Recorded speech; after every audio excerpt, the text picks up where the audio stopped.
never accept technology from an alien force, ever, ever. I don't care how tempting it is, because it's only there to win our allegiance, and we will give our power away to it, we will give our freedom away to it eventually. These are resource explorers and economic collectives who are here seeking advantage and opportunity in a world that we are obviously mismanaging. Contact is an inevitability in our evolution. Our world is too valuable for us to damage it or destroy it without other races becoming involved here. We should recognize this. This is a context. This is a result of how we have conducted ourselves in the world, how we use the world, how we use up the world. The intervention, what I call an intervention because it is intervening, is really here for the world. That is their goal. They're not here for us. For it is here without our permission, without our invitation. It is operating with impunity in our world. It is concealing for us its presence, its purpose, its activities, and its intent. And this has been withheld from us for a very long time. And yet their presence is growing and having impact on people individually, certainly being witnessed by perhaps millions of people around the world. It's a very big event, but people are too afraid to talk about it. And in social settings, people don't want to bring it up. And governments aren't revealing. The governments who have some information about this are certainly not revealing what they know. That's pretty evident. So we have this hidden reality in our world that's actually monumental.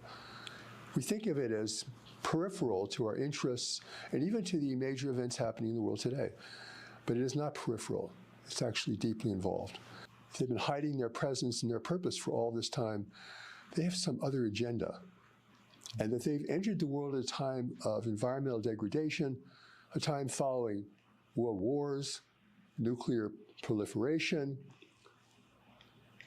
That's how we need to begin to look at this. We're seeing polarization in the world right now on a very large scale. We have a very ugly war going on between Russia and Ukraine, which has impacts on other nations around the world, involving other nations around the world. So we're at a time of increasing conflict, competition, and the risk of greater war.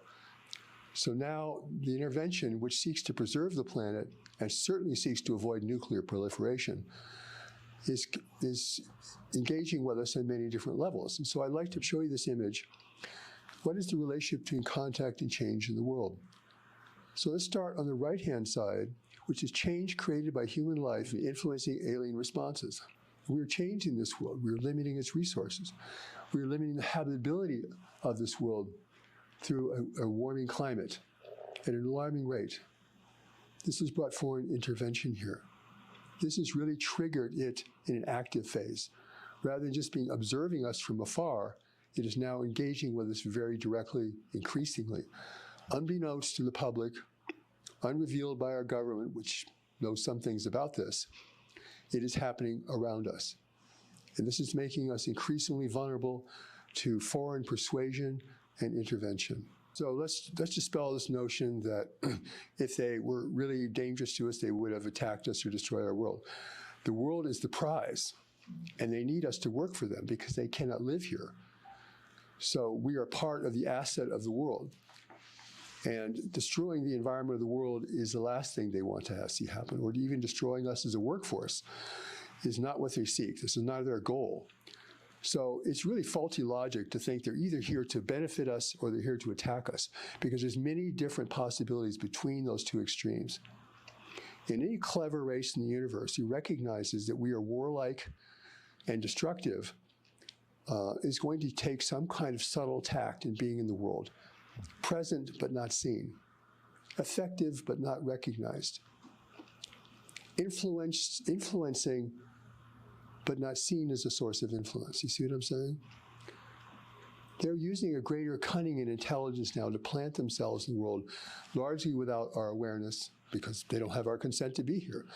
And they're doing things clearly that are very dangerous to us and to our future. But their purpose is to secure themselves in this world and to present themselves ultimately as a beneficial force. And many people already think they're a beneficial force because they're not attacking us. That's illogical. That rules out all the possibilities in between those two extremes that I just mentioned.